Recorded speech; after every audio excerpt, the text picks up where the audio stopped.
So ఇప్పుడు మనం C sharp లో ఊప్స్ గురించి మనం మాట్లాడుకుంటున్నాం. సో మీరు డాట్ నెట్ లో ఎక్కువ శాతం వాడేది ఏంటంటే ఈ ఊప్స్ అనే కాన్సెప్ట్. Okay, right. అయితే ఈ ఊప్స్ లో మెయిన్ మీరు గమనించాల్సిన పాయింట్ ఏంటంటే ఊప్స్ అనేది ఒక లెవెల్ ఆఫ్ కోడింగ్ కాదు. ఇది ఒక ప్యాటర్న్ అంతే. అంటే మీరు రాసే కోడ్‌ని ఒక పద్ధతి ప్రకారం సిస్టమాటిక్‌గా ఎలా రాయాలని తెలుసుకోవటమే ఊప్స్. అంతేగాని ఇదేదో డిఫరెంట్ టైప్ ఆఫ్ కోడింగ్ అయితే కాదు. ఓకే, సరే. సో మీకు మనకి ఈ ఊప్స్ అనే కాన్సెప్ట్ ఒక సి షార్ప్‌లోనే కాదు. మీకు పైథాన్‌లో ఉంది, పీహెచ్‌పీలో ఉంది, జావాలో ఉంది. ఓకే, విత్ డిఫరెంట్ లాంగ్వేజెస్ అన్నిట్లో కూడా మోస్ట్ ఆఫ్ లాంగ్వేజెస్ అన్నిట్లో కూడా ఈ ఊప్స్ అన్న కాన్సెప్ట్ ఉంది. సో మీరు ఒక దగ్గర మీరు నేర్చుకుంటే మిగతా మాక్సిమం అన్నిట్లో కూడా దాదాపు ప్యాటర్న్ అంతా సేమే ఉంటుంది. ఓకే, మీకు ఆల్రెడీ చెప్పాను. ఇట్ ఈస్ ఎ ప్యాటర్న్ అంటే రాసే విధానం. సేమ్ కోడ్‌నే రాసే విధానం ఎలా ఉంటుందని తెలుసుకోవటమే ఇక్కడ. అంతేగాని డిఫరెంట్ కోడింగ్ అని కాదు ఊప్స్ అంటే. ఓకేనా? ఫస్ట్ అయితే ఊప్స్ గురించి తెలుసుకునే ముందు మీరు ఫస్ట్ క్లాస్ గురించి తెలుసుకోవాలి. అసలు క్లాస్ అంటే ఏంటి అనేది తెలుసుకుందాం. రైట్. సో క్లాస్ అంటే ఏంటంటే గ్రూప్ ఆఫ్ వేరియబుల్స్. ఇంకా మాట్లాడితే గ్రూప్ ఆఫ్ వేరియబుల్స్ వీటికి ఇంకో పేరు కూడా ఉంటుంది. వీటిని ఫీల్డ్స్ అంటారు. FIELDS fields and methods. So అసలు మెథడ్ అంటే ఏంటి? మెథడ్ అంటే మీకు ఆల్రెడీ అంతకుముందు చెప్పాను. ఇక్కడ మీకు కనిపిస్తూనే ఉంటుంది. ఒకసారి చూడండి. మనం అంతకుముందు ఈ నేమ్ స్పేస్ ని తీసేసాం. దీన్ని కూడా తీసేసాం అంతకుముందు లాస్ట్ క్లాస్ లో. ఇక్కడ ఇది కూడా తీసేసాం కదా. తీసేస్తున్నాను. ఒకసారి నేను రన్ చేస్తున్నాను, వర్క్ అవుతుందా లేదా.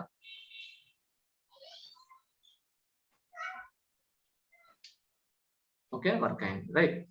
సో ఇక్కడ మీకు కనిపిస్తున్న మెయిన్ అనే మెథడ్. ఓకే, సో దీని లోపల గమనిస్తే మెథడ్ అంటే ఏంటి అని అంటే ఒక ఎగ్జాంపుల్ ఇక్కడ మనం అంతకుముందు ఒక చిన్నది రాసాము. ఏం రాసాము? Static. Okay, void. Okay, next add అని రాశాను. ఓకే, దీని లోపల ఏం రాసాం మనం? int a is equal to 1. Sorry, తీసుకుంటాను. నెక్స్ట్ వచ్చేసరికల్లా int b is equal to 2. Next ఇక్కడ కన్సోల్ డాట్ రైట్ లైన్ లో మనం ఏం రాస్తాం? a plus b అని రాసాం అనుకోండి. ఇక్కడ a plus b అంటే ఇది ఎడిషన్. ఓకే, ఒకసారి చూద్దాం ఇప్పుడు వర్క్ అవుతుందా కాదు. చూడండి, ఇక్కడ మనం ఒక ఫంక్షన్ ని తయారు చేసాం కానీ వాడాలే కదా. వాడాలంటే ఏం చేయాలి? దీన్ని ఇక్కడ కాల్ చేయాలి. ఓకేనా? కాల్ చేసి సెమీకోలన్ ప్రతి లైన్ సెమీకోలన్ పెట్టి చేయాలి. ఇప్పుడు మనకి ఇది కనపడాలి. దీని తర్వాత వచ్చింది కదా 3. అయితే ఫస్ట్ గమనించాల్సిన ఫస్ట్ పాయింట్ గమనించండి. మెథడ్ గురించి సింపుల్ గా చెప్తున్నాను. దీనికి కొంచెం కాంప్లికేట్ కాకుండా నెక్స్ట్ లెవెల్ లో మీకు మెథడ్ గురించి డెప్త్ గా వెళ్తాను. రైట్. సో ఈ ఒక్కొక్క లైన్ ఉంది కదా, వీటిని స్టేట్మెంట్స్ అంటారు. ఈ ఒక్కొక్క లైన్. సో ఇవన్నీ కూడా ఒక పర్పస్ కోసం తయారు చేయబడిన లైన్స్ అన్నమాట. అవి ఏంటి పర్పస్? ఎడిషన్ అనే ఒక పర్పస్. ఓకే, ఈ గ్రూప్ ఆఫ్ లైన్స్ ని ఏమంటారు అంటే గ్రూప్ ఆఫ్ లైన్స్ ని కలిపి గ్రూప్ చేయడానికి ఎలా గ్రూప్ చేసాం? ఒక మెథడ్ అని వాడి గ్రూప్ చేయడం జరిగింది. రైట్. అయితే గ్రూప్ చేసిన బాగానే ఉంది. ఈ గ్రూప్ ని మీరు ఎక్కడ కావాలంటే అక్కడ ఎన్నిసార్లు కావాలంటే అన్నిసార్లు వాడుకోవచ్చు. సో వాడటం పక్కన పెట్టండి. ఇలా రాసే విధానాన్ని మెథడ్ అంటారు. రైట్. అయితే ఈ మెథడ్ ని ఇలా ఒకటి కాదు, చాలా మెథడ్స్ రాసుకోవచ్చు. యాడ్, సబ్స్ట్రాక్షన్ మెథడ్ ఇలా. So group of methods and fields. Fields అంటే ఏంటి అని అంటే ఈ క్లాస్ లోపల మీకు ఇక్కడ వీటిని ఏమంటే వీటిని మెథడ్ యొక్క వేరియబుల్స్ అంటారు. అదే క్లాస్ లో కూడా మీరు ఒక వేరియబుల్స్ తయారు చేసుకోవచ్చు. నేమ్ ఇజ్ ఈక్వల్ టు రాజా. ఇది ఉంది కదా, రాజా ఉంది కదా. రైట్. సో ఇది ఒక వీటిని ఏమంటారంటే ఫీల్డ్స్ అంటారు. లేదంటే కూడా కొంతమంది ఏమంటారంటే క్లాస్ లో ప్రాపర్టీస్ అంటారు. ఓకే, మీరేమనుకోండి అంటే ఇది క్లాస్ వేరియబుల్స్, వీటిని మెథడ్ లో ఉన్నటువంటి వేరియబుల్స్ అని సింపుల్ గా అనుకోండి. ఓకే, ఇవి క్లాస్ లో ఉండే వేరియబుల్స్, మెథడ్ లో ఉండే వేరియబుల్స్. రైట్. అయితే ఇక్కడ ఒక చిన్న పాయింట్ గమనించండి. సో ఏ విధంగా అయితే కొన్ని స్టేట్మెంట్స్ ఒక పర్పస్ కోసం వర్క్ చేయబడినప్పుడు వాటిని గ్రూప్ చేయడాన్ని మెథడ్ అంటారో, అదే విధంగా కొన్ని మెథడ్స్ ని కొన్ని వాటి ఏమంటే కొన్ని ఫీల్డ్స్ ని గ్రూప్ చేసి వాటిని ఏమంటారంటే క్లాస్ అంటారు. Class is nothing but group of methods and properties or fields. Okay, ఇక్కడ ఇచ్చా చూడండి, అదే group of variables and methods. Okay, for a specific purpose. ఎట్లా పడతారు కదా, వాటికి స్పెసిఫిక్ పర్పస్ కోసం మనం క్లాస్ తయారు చేస్తాం. క్లాస్ అనేది ఒకటే గుర్తుపెట్టుకోండి, it's blue print. Blue print అంటే ఇట్ ఇస్ నాట్ రియల్. ఇవి రియల్ గా ఉపయోగపడవు. ఓకే, ఇక్కడ మెయిన్ మెథడ్ ఉంది కాబట్టి ఉపయోగపడుతుంది. ఇప్పుడు మెయిన్ మెథడ్ తీసేసాను అనుకోండి, అసలు దీనికి మీకు ఏం ఉపయోగపడదు. చూడండి ఇక్కడ నేను రాస్తే ఏమైనా వస్తుందా? అవుట్పుట్ రాదు.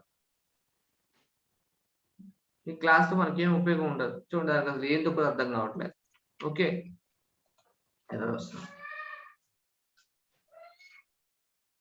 ఓకేనా, రైట్. సో మీకు ఇక్కడ ఒక ఎగ్జాంపుల్ లాగా ఒక క్లాస్ రాస్తాను చూడండి. క్లాస్ ఏ. ఓకే, లోపలికి వెళ్ళి నేను ఏం చేస్తున్నానంటే ఒక ఫంక్షన్ పిలుస్తున్నాను. ఏమని ఒకటి పబ్లిక్ స్టాటిక్ షో అని పిలుస్తున్నాను. వాయిడ్ షో అని పిలుస్తున్నాను. ఇక్కడికి వెళ్ళి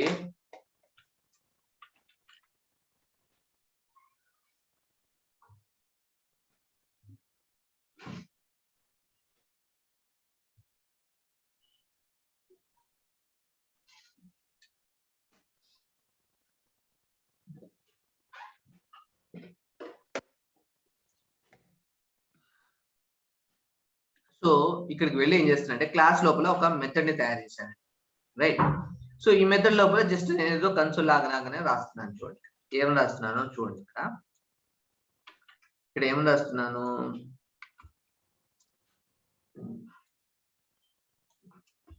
క్లాస్ ఏ ఓకే, ఒక హైఫన్ ఇచ్చి షో మెథడ్ అని రాస్తున్నాను, గుర్తుంటాను.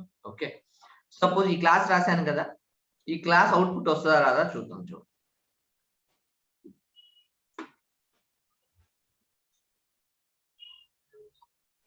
ఏమైనా వచ్చిందా? రాలేదు. అంటే మీరు గమనించండి, ఒక క్లాస్ అనే బ్లూ ప్రింట్, అది రియల్ కాదు, అది వర్చువల్ అనమాట. మరి నాకు అవుట్పుట్ మరి నాకు కావాలి కదండి, దానికి అవుట్పుట్ ఎలా తీసుకొని రావాలి అంటే by using objects. So objects ను వాడి మాత్రమే మనం తయారు చేసుకోగలం. మరి ఆబ్జెక్ట్ ని ఎలా తయారు చేయాలి? ఒక క్లాస్ యొక్క ఆబ్జెక్ట్ ని సపోజ్ నేను ఇక్కడ తయారు చేయాలి. ఆబ్జెక్ట్ ని తయారు చేయాలంటే ఎట్లా అని అంటే ఏం లేదండి, ఈ ఆబ్జెక్ట్ తయారు చేయాలంటే కంపల్సరీగా మీరు ఈ పబ్లిక్ స్టాటిక్ అనేది మీరు ఏం కన్ఫ్యూజన్ కావకండి, మళ్ళీ చెప్తాను. ఈ మెథడ్ కోసం సపరేట్ గా చెప్తాను, అప్పుడు మీకు ఈజీగా అర్థం అవుతుంది. సో పబ్లిక్ వాయిడ్ షో అన్నాను. రైట్. ఇప్పుడు నేను ఏం చేస్తున్నా అంటే ఈ మెయిన్ లోనేగా మనకు వర్క్ అయ్యేది. ఏది రాసినా మీకు చెప్పాను, ఇది entry point of the application అంటారు. రైట్. సో ఇక్కడ నేను ఈ క్లాస్ ఒక ఆబ్జెక్ట్ ఎలా తయారు చేయాలో చెప్తాను. ఏదో ఒక వేరియబుల్ తీసుకున్నాను. నేను ఏం చేస్తున్నా అంటే ఒక ఏ అని, లేకపోతే ఏ ఆబ్జెక్ట్ అని పెడుతున్నాను. ఏ ఓబిజే మీ ఇష్టం ఏదైనా పెట్టండి. ఇస్ ఈక్వల్ టు, ఇది యాక్చువల్ ఒక వేరియబుల్. మరి ఏ టైప్ ఆఫ్ వేరియబుల్ సరే మనం చెప్పాలి కదా, ఇంటా, స్ట్రింగా, లేకపోతే ఫ్లోటా, బులియన్, ఇవి అలా చెప్పాలి కదా. సో ఇక్కడ మనం ఏం చెప్పాలి అని అంటే ఇది ఈ క్లాస్ కి సంబంధించినటువంటి వేరియబుల్. అంతేగాని దీంట్లో ఈ క్లాస్ కి సంబంధించిన వేరియబుల్ అని చెప్తున్నాను, అంతేకాని ఈ క్లాస్ మొత్తం దీనికి సంబంధించి ఏ లింక్ ఉండదు. జస్ట్ ఆ పేరుకి సంబంధించిన వాళ్ళు అని చెప్తున్నాను అంతే. సపోజ్ దీంట్లో ఏం స్టోర్ చేయాలంటే మీకు చెప్పాను, ఈ క్లాస్ కి సంబంధించినటువంటి ఆబ్జెక్ట్ స్టోర్ చేయాలి. ఆబ్జెక్ట్ అంటే న్యూ ఏ అని పెట్టి మనం ఒక పెరెన్సిస్ పెడతాం. అప్పుడు ఏమవుతుందంటే నార్మల్ గా ఇది క్లాస్ అవుతుంది. ఇలా రాసి ఒక న్యూ పెడితే, న్యూ అనే ఆపరేటర్ పెట్టామనుకోండి, ఒక ఆబ్జెక్ట్ ఇస్తుంది. ఇదంతా ఒక ఆబ్జెక్ట్ దేంట్లో స్టోర్ చేస్తున్నాం, దీంట్లో. ఒక ఎగ్జాంపుల్ ఇక్కడ చూడండి. ఇంట్ అనేది ఏ అనేది ఏ టైప్, ఇంటీజర్ నెంబర్ టైప్ అన్నమాట. దాంట్లో 1 స్టోర్ చేసి, ఇక్కడ 1 కాబట్టి నెంబర్ పెట్టాం. ఇక్కడ ఏం చేస్తున్నా, ఆబ్జెక్ట్ ను స్టోర్ చేస్తున్నా. దేంట్లో వేరియబుల్ పేరు ఏ ఆబ్జెక్ట్, లేకపోతే ఏ ప్లేస్ లో నేను మీకోసం టెస్ట్ ఆబ్జెక్ట్ అంటున్నా. ఓకేనా, కన్ఫ్యూజన్ లేకుండా టెస్ట్ ఆబ్జెక్ట్. క్లియర్? అయితే బాగానే ఉంది. అసలు క్లాస్ ఆబ్జెక్ట్ మీకు ఒక లేమన్ టర్మ్స్ చెప్తానండి, పెట్టుకోండి. మీకు మామూలుగా వినాయక చవితి అప్పుడు మీకు అచ్చు తయారు చేస్తారు, తెలుసు కదా.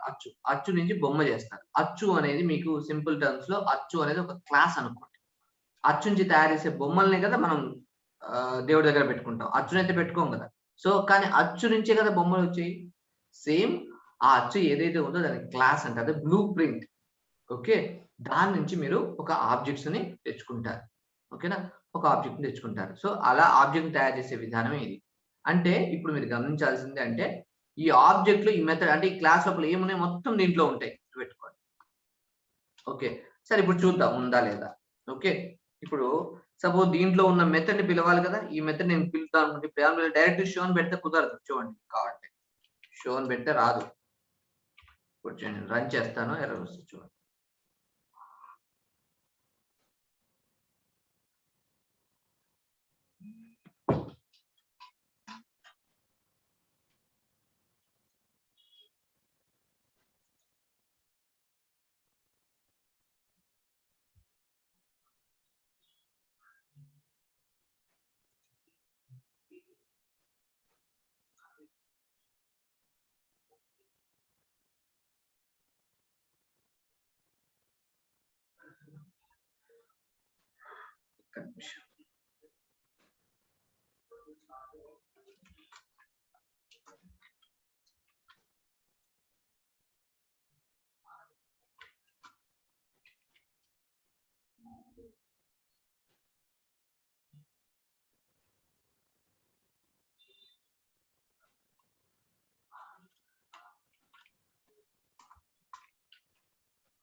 రైట్. సో ఇక్కడ చూడండి. సో షో అనేది డైరెక్ట్ పిలవకూడదు. ఎలా పిలవాలి? ఆబ్జెక్ట్ ని వాడుకొని పిలవాలి. ఎలా పిలవాలి చూడండి. Object test object dot show అని పెట్టి పిలవాలి. నేను రన్ చేస్తాను చూడండి.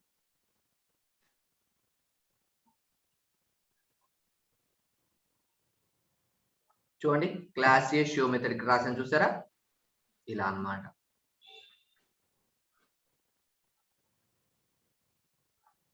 అంటే ఇక్కడ మీరు గమనించాల్సిన పాయింట్ ఏంటంటే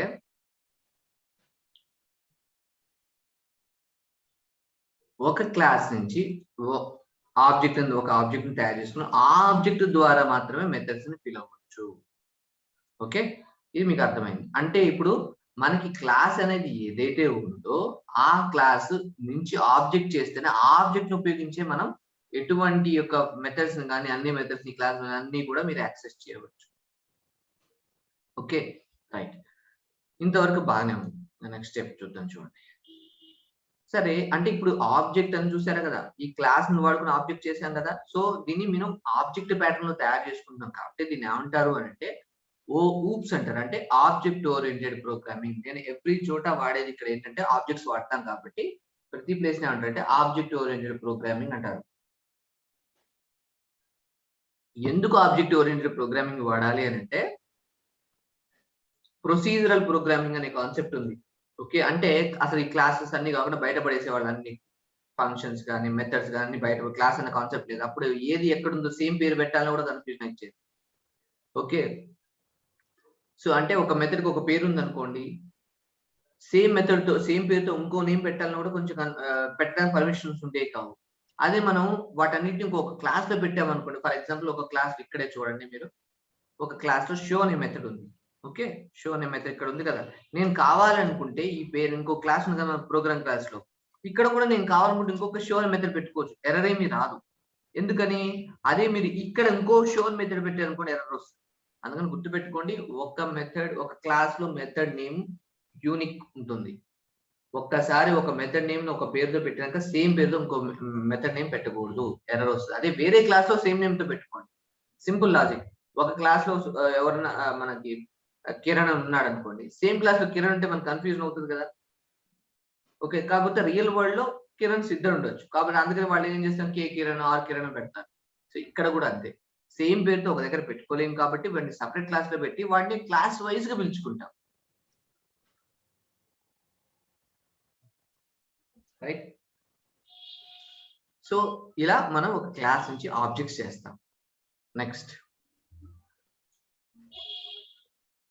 ఇక్కడ ఇంకొకటి కూడా కాన్సెప్ట్ వాడతారు వాళ్ళు, ట్రై అనే ప్రిన్సిపల్. ట్రై అంటే ఏం లేదండి, డోంట్ రిపీట్ యువర్ సెల్ఫ్. అంటే ఒకసారి ఒక కోడ్ రాసామనుకోండి, మళ్ళీ మళ్ళీ మళ్ళీ రాయకుండా ఒక దగ్గర రాసుకుని ఒక క్లాస్ లో మనకు కావాల్సినవి కూడా ఒక మెథడ్ రాసుకొని క్లాస్ లో పెట్టుకుంటాం. 10 చోట్ల మనకు అవసరమైతే ఆ క్లాస్ ఒక ఆబ్జెక్ట్ యాడ్ చేసుకుని ఫిల్ చేసుకుంటాం. ఫిల్ చేసుకుంటే అది కాల్ అవుతుంది ప్రతిసారి మనం రాయకుండా. ఫర్ ఎగ్జాంపుల్ ఎడిషన్ ఉంది, ఇక్కడ మనం ఎడిషన్ రాసాం కదా, ఇక్కడ రాసాం కదా. సో నాకు సపోజ్ ప్రతిసారి ఎడిషన్ కావాలి 10 చోట్ల అనుకోండి, 10 చోట్ల 10 సార్లు రాయకుండా మనం ఏం చేస్తాం, ఒక క్లాస్ లో పెట్టుకుని ఆ క్లాస్ యొక్క ఆబ్జెక్ట్ తయారు చేసుకుని ఫిల్ చేస్తాం. అదనమాట. నెక్స్ట్ పాలిమార్ఫిజం అంటే ఏంటి? పాలిమార్ఫిజం అంటే ఏంటో ఒకసారి చూపిస్తా చూడండి. పాలి అంటే చాలా, మార్ఫిజం అంటే రూపాలు. ఓకే, క్లాస్ ఒకటే కానీ రూపాలు డిఫరెంట్. ఒక ఎగ్జాంపుల్ చూపిస్తాను చూడండి. ఇక్కడ సపోజ్ ఇక్కడ నేను ఏం చేస్తుంటే ఒక స్ట్రింగ్ రాస్తున్నాను చూడండి. str string name is equal to Ranga. Okay, ఒక ఫీల్డ్ రాశాను, దీన్ని ప్రాపర్టీ అంటారు, కొంతమంది ఫీల్డ్స్ అంటారు, దీన్ని క్లాస్ వేరియబుల్ అంటారు. ఓకే, సపోజ్ నాకు దీనికి అవుట్పుట్ రావాలంటే ఏం చేయాలి, నేను ఇక్కడ కనిపిస్తుంది కదా కన్సోల్ లాగ్ లో, మళ్ళీ కన్సోల్ లాగ్ పెడుతున్నాను. ఇక్కడ ఏం చేస్తున్నానంటే నేను క్లాస్ ఏ వేరియబుల్ అని రాశాను. ఓకే, ఇక్కడ ప్లస్ పెట్టుకొని మీకు అంతకుముందు చెప్పాను, ఈ కన్కాటినేషన్ గ్రూపింగ్ చెప్పాను అంతకుముందు, ఒకసారి చూడండి. సో నాకు ఈ వేరియబుల్ కావాలి, క్లాస్ లో ఈ క్లాస్ లో రంగా అన్నది కావాలంటే సపోజ్ క్లాస్ ఏ ఒక ఆబ్జెక్ట్ చేసాం కదా, టెస్ట్ ఆబ్జెక్ట్, రైట్. ఈ టెస్ట్ ఆబ్జెక్ట్ డాట్ మెథడ్ కావాలంటే కూడా show, same thing variable class లో ఉన్నటువంటి వేరియబుల్ కావాలంటే డాట్ నేమ్ అని పిలవాలి. చూద్దాం వస్తుందా రాదా.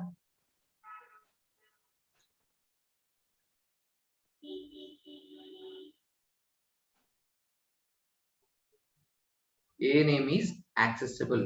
ఓకే, డ్యూ టు, ఇక్కడ చూడండి, డ్యూ టు ప్రొటెక్షన్ లెవెల్ అంటే దానికి ఇచ్చినటువంటి ప్రొటెక్షన్ లెవెల్ వల్ల మీరు యాక్సెస్ చేయలేరు అని అంటుంది. దీని ప్రొటెక్షన్ ఏంటనేది నేను నెక్స్ట్ చాప్టర్ లో చెప్తాను మీకు. ఇక్కడ దీంట్లో టాపిక్ ఉంటుంది, దీని పేరు యాక్సెస్ మాడిఫైయర్స్ అంటారు. ఓకే, మరి ఎక్కడైనా యాక్సెస్ కావాలంటే దీని ముందు మనం పబ్లిక్ అనేది పెట్టాలి. ఓకే, ఇప్పుడు మీకు అర్థమైంది కూడా. సో పబ్లిక్ పెట్టకపోతే బయట ఎక్కడ మీరు పిలవలేదు. నేను రన్ కొడతాను,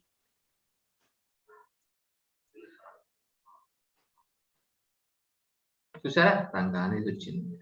సో పబ్లిక్ పెడితేనే వచ్చింది కదా, అర్థమైంది. పబ్లిక్ పెట్టకపోతే ప్రైవేట్ అంటే లోపల మాత్రమే దాన్ని వాడుకోగలరు, బయట వాడలేరు. ఓకేనా, రైట్. సో ఈ విధంగా ఒక క్లాస్ లోని వేరియబుల్స్ ని మీరు పిలవడం జరిగింది కదా. ఇప్పుడు నేను ఏం చేస్తాను చూడండి, ఇదే ఏదైతే నేమ్ ఉందో ఆ వేరియబుల్ కి మీకు అప్డేట్ అంటే వేరియబుల్ మార్చడం మీకు తెలుసు. ఇప్పుడు అంతకుముందు ఏం పేరు ఉండేది మీది, ఇక్కడ రంగా ఉంది కదా, నేను దీని పేరు కృష్ణ అని మారుస్తాను, KRASH, రైట్. మార్చి ఇక్కడ ఏదైతే సేమ్ కన్సోల్ లాగా ఇక్కడ పెడతాను. ఇప్పుడు చూడండి వేరియబుల్ అంతే ఉంటుందా మారుతుందా చూడండి.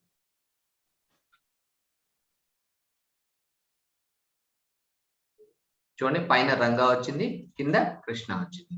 సో అంటే ఈ ఆబ్జెక్ట్ లోపల ఏదైతే ఆబ్జెక్ట్ చేసామో ఆ ఆబ్జెక్ట్ లోపల డేటా అనేది మీరు మార్చవచ్చు ఈ విధంగా, అంటే వాల్యూని అప్డేట్ చేయవచ్చు. ఓకే, కానీ ఇప్పుడు ఇంకొక విషయం చేస్తాను, పాలిమార్ఫిజం ఇంకొక కాన్సెప్ట్ ఉంటుంది. ఓకే, నేను ఇక్కడ ఇంకొక ఆబ్జెక్ట్ చేస్తాను, ఇంకొక ఆబ్జెక్ట్ ఇక్కడే తయారు చేద్దాం అనుకోండి. ఆబ్జెక్ట్ పేరు సేమ్ క్లాస్ బట్ ఆబ్జెక్ట్ పేరు మారుస్తున్నాను, ఆబ్జెక్ట్ 2 అంటున్నాను. ఇప్పుడు నేను ఇదే లైన్ ని కాపీ చేసుకొని నేను ఇక్కడ, సో అంటే ఈ టెస్ట్ ఆబ్జెక్ట్ 2 కూడా సేమ్ క్లాస్ కదా. సేమ్ క్లాస్ అన్నప్పుడు ఇక్కడ క్లాస్ కనిపిస్తుంది సార్, సేమ్ క్లాస్ అన్నప్పుడు ఇక్కడ నేమ్ కూడా అదే కదా, సేమ్ అక్కడ కూడా. సో టెస్ట్ ఆబ్జెక్ట్ 2 నుంచి కూడా నేమ్ ని పిలవచ్చు కదా. సో టెస్ట్ ఆబ్జెక్ట్ 2 లో నేమ్ ని పిలుస్తున్నాను. ఓకే, ఇక్కడ టెస్ట్ ఆబ్జెక్ట్ 2 అంటున్నాను, టెస్ట్ ఆబ్జెక్ట్ 2 వేరియబుల్. ఓకే, ఇప్పుడు చూద్దాం. సో నేను మార్చాను కదా, ఏది ఫస్ట్ రంగా ఉండేది మారిస్తే కృష్ణ రావాలి. సో ఇప్పుడు ఇక్కడ కూడా కృష్ణ వస్తుంది రాదా చూద్దాం.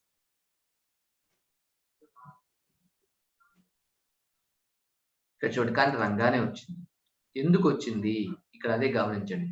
దాన్నే పాలిమార్ఫిజం అంటారు. అంటే ఏంటంటే ఒక క్లాస్ నుంచి, అంటే సింపుల్ ఒక అచ్చు నుంచి మీరు ఎన్ని ఆబ్జెక్ట్స్ అయినా తయారు చేసుకోండి. ఒక ఆబ్జెక్ట్ కి ఇంకో ఆబ్జెక్ట్ కి సంబంధమే లేదు, ఒక ఆబ్జెక్ట్ ఇంకో ఆబ్జెక్ట్ కి సంబంధమే లేదు. Okay, right. సో అంటే ఏంటి, ఇక్కడ మీరు సేమ్ ఒక అచ్చు నుంచి డిఫరెంట్ బొమ్మలు తయారు చేసినప్పుడు ఒక బొమ్మకి ఇంకో బొమ్మకి సంబంధం లేదు, సేమ్ థింగ్ ఇక్కడ. సో ఈ ఆబ్జెక్ట్ ఏ ఆబ్జెక్టే, ఈ ఆబ్జెక్ట్ ఏ ఆబ్జెక్ట్, ఈ ఆబ్జెక్ట్ లో చేంజెస్ చేసిన ఇంకో ఆబ్జెక్ట్ లోకి వెళ్దాం. దేనిలో చేంజ్ చేసినా దాంట్లోనే ఉంటాయి. ఓకేనా? సో దాన్ని ఏమంటారంటే పాలిమార్ఫిజం. ఒకటే క్లాస్ మల్టిపుల్ ఆబ్జెక్ట్స్ తయారు చేస్తాం ఒక క్లాస్ ను వాడుకొని. ఓకే, సో అది కాన్సెప్ట్ అన్నమాట. నెక్స్ట్ వచ్చే కాన్సెప్ట్ వచ్చేసరికి ఇన్హెరిటెన్స్. ఓకే, నెక్స్ట్ వచ్చే కాన్సెప్ట్ వచ్చేసరికి ఇన్హెరిటెన్స్. ఇన్హెరిటెన్స్ అంటే ఏంటి? ఇది చాలా ఎక్కువగా వాడేదండి. ఓకే, ఇన్హెరిటెన్స్ పేర్లో ఉంది. ఇన్హెరిటెన్స్ అంటే ఏంటి? వంశ పారంపర్యం. అంటే ఏంటి? ఫాదర్ మదర్ నుంచి కొడుకు రాడు, కొడుకు నుంచి నెక్స్ట్ మనోడికి అట్లా వెళ్ళిపోవటం అనమాట. అది వంశ పారంపర్యం.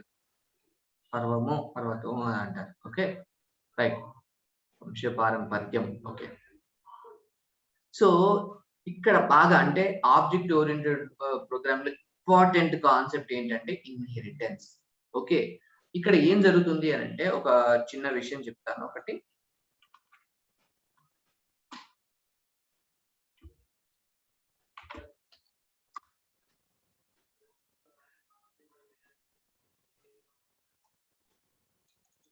చూడండి,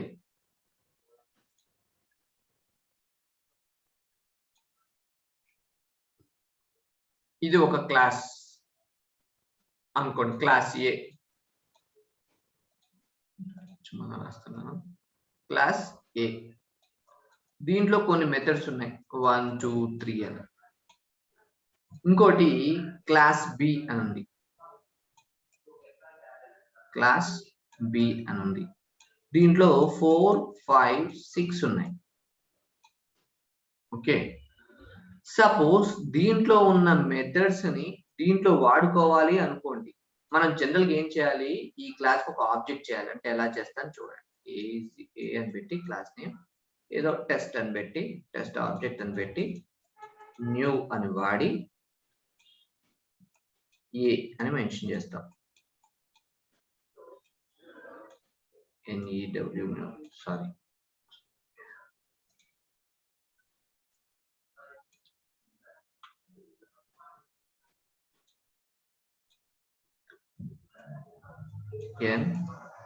NEW న్యూ ఆపరేటర్ వాడి ఈ క్లాస్ కి ఒక ఆబ్జెక్ట్ ని తయారు చేస్తాం. రైట్, సింపుల్ అండి. సో వచ్చిన ఆబ్జెక్ట్ ను వాడుకొని దాంట్లో మెథడ్స్ ని మనం పిలుస్తాం. అంటే టెస్ట్ డాట్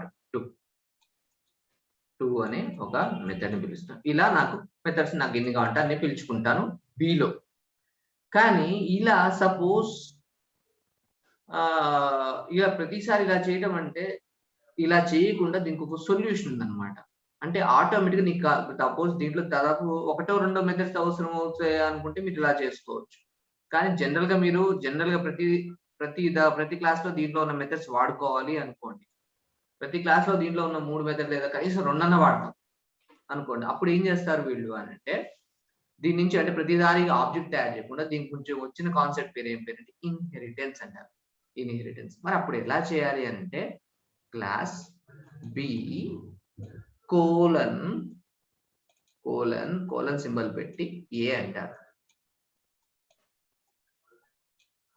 అని మళ్ళీ బిలో ఉన్న 4 5 6 ఉన్నాయి కదా, ఈ మెథడ్స్ వీరికే ఉంటాయి.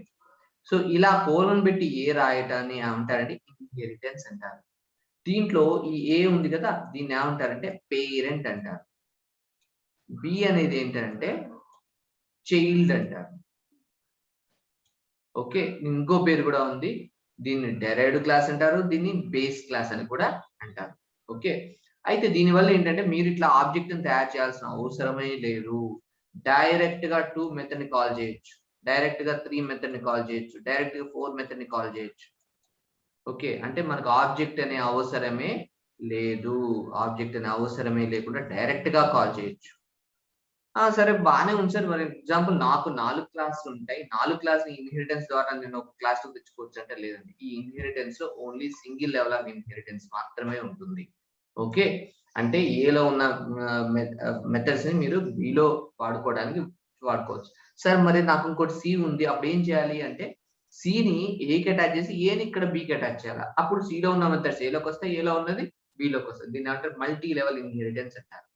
ఓకే, 2 టైప్స్ ఆఫ్ ఇన్హెరిటెన్స్ ఉంటాయి. Multiple inheritance, multi level inheritance.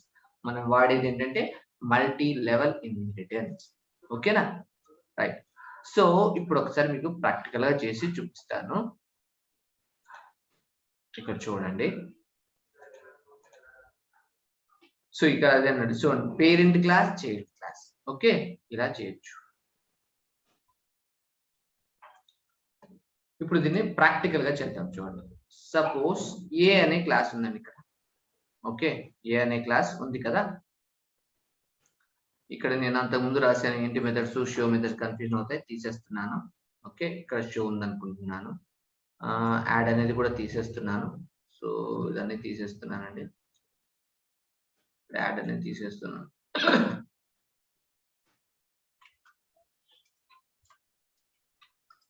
ఇక్కడ చూడండి, ఇక్కడ ఇప్పుడు నేను ఈ క్లాస్ ని మామూలుగా ఇక్కడ ఈ క్లాస్ లో ఉన్న ఈ మెథడ్ ని పిలవాలి. నేను పిలవాలంటే ఏంటి, ఒక ఆబ్జెక్ట్ ని తయారు చేయాలి అందు కదా. అలా కాకుండా ఇన్హెరిటెన్స్ అన్న కాన్సెప్ట్ అంటే కోలన్ అని పెట్టి ఈ కింద క్లాస్ పేరు ఏ అని పెట్టి పిలుస్తున్నాను.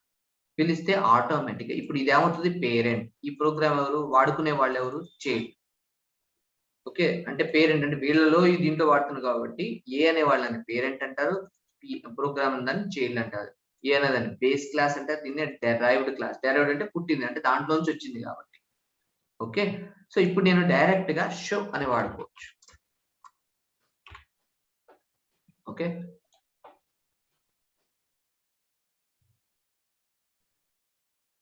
heights name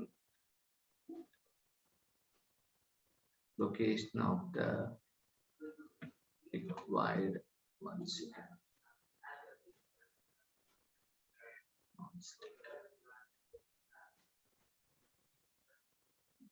Okay, okay.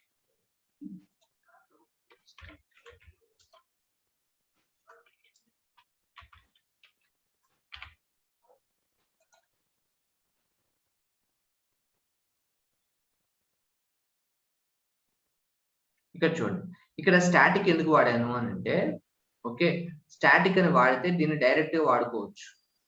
Okay, దానికోసం స్టాటిక్ అనేది మీకు ఈ మెథడ్స్ గురించి చెప్పేటప్పుడు చెప్తాను అని చెప్పాను, అప్పుడు చెప్తాను మీకు. ఓకేనా, సో దానికోసం జనరల్ గా వాడతారు వాళ్ళు. సో పబ్లిక్ చూడండి, ఇక్కడ డెరైవ్డ్ క్లాస్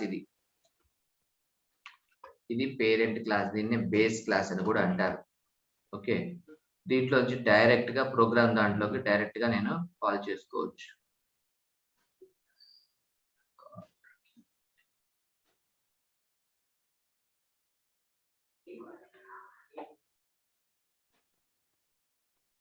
ఓకే, అయితే ఇంకోటి కొన్ని ప్రాబ్లమ్స్ ఉన్నాయి. ఇంకోటి సీల్డ్ క్లాస్ అని ఉంటుంది. సీల్డ్ క్లాస్ అంటే SEALED. సీల్డ్ క్లాస్ అంటే ఏ క్లాస్ అయితే నేను వేరే క్లాస్ లోకి నేను వాడకూడదు, ఇన్హెరిటెన్స్ చేయకూడదు అనుకుంటున్నాను, వాటికి ముందు సీల్డ్ అని పెట్టాలి. అప్పుడు మీరు ఆ క్లాస్ ని డైరెక్ట్ గా ఆబ్జెక్ట్ తయారు చేయొచ్చు, కానీ వేరే దానికి ఇన్హెరిటెన్స్ చేయడానికి పర్మిషన్ ఉండదు. ఇప్పుడు దీన్ని ఒకసారి నేను రన్ చేస్తాను. చూడండి, మీకు program cannot derive from the sealed type A. sealed type ఏదైతే క్లాస్ ఏ ఉందో దాంట్లోంచి మీరు ఎట్టి పరిస్థితుల్లో ఈ క్లాస్ ని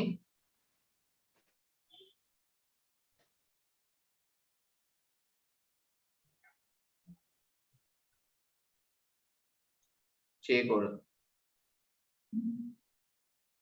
ఓకే,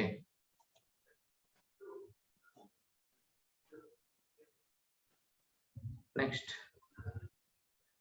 ఇదండి ఇన్హెరిటెన్స్ అంటే కాన్సెప్ట్ అంటే ఇది. ఓకే,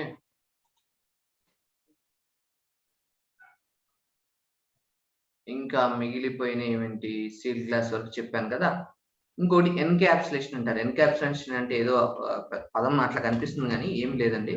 ఎన్క్యాప్సులేషన్ మీనింగ్ ఏంటంటే, మనం ఏవైతే కోడ్ రాసుకుంటాం అంటే మెథడ్స్ కానీ వేరియబుల్స్ కానీ వాటన్నిటిని కలిపి ఒక గ్రూప్ లాగా చేసి పెడుతున్నాం, కొంచెం సెక్యూర్డ్ గా ఉండటానికి. సో దాన్ని మనం ఏమంటున్నాం, ఇక్కడ క్లాస్ అంటాం. అలా గ్రూప్ ని అటువంటి గ్రూపింగ్ చేసే విధానాన్ని ఎన్క్యాప్సులేషన్ అంటారు. ఓకే, ఒక్కొక్కళ్ళు ఒక్కొక్క పదాలు చెప్తారు, కానీ సింపుల్ గా చెప్తున్నాను. Okay, in object oriented programming, okay, methodology prevents access to the implementation details. అంటే మనం ఎటువంటి పర్మిషన్, ఆ గ్రూప్ లో ఎటువంటి పర్మిషన్స్ కావాలంటే కూడా అటువంటి పర్మిషన్ కూడా సెట్ చేయడానికి కుదురుతుంది. ఈ విధంగా మనం ఒక గ్రూప్ లాగా చేసి ఒక లాజికల్ ప్యాకేజ్ చేయడాన్ని ఎన్క్యాప్సులేషన్ అంటారు. Okay, next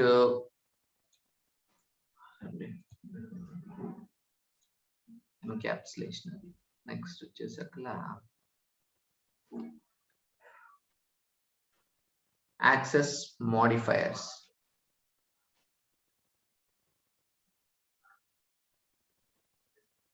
so access modifiers,